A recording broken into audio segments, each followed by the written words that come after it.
Bir dənə şiri tutub ataylar qəfəsə, qabağına sosis kalbas dökəylər. Şir dey, baba mən şirəm, Sultan-ı Cəngələm, meşədə ceyran şikar eləyəm. Bu nədir tökübsüz qabağıma? Deyirlər, o qədər aclıq çəkəcəksən, elə bu sosis kalbası da yeyəcəksən. Şir neçə gün aclıq çəkək, axırda məcbur olay sosis kalbası yey. Neçə günlər keçək, gətirəylər şirin qabağına yonca tökəylər.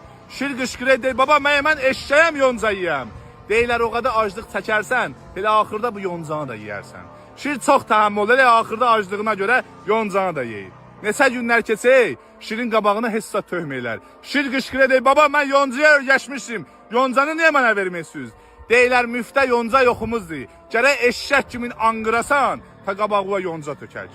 İndi bu dastan bizə deyir ki, əgər şirdə olsun, Sultan-ı Cəngəldə olsun, biz zalimin zülmünün qabağında sükut eləsin, başa əysün, axırda gərək elə eşşək kimin də anqırasan.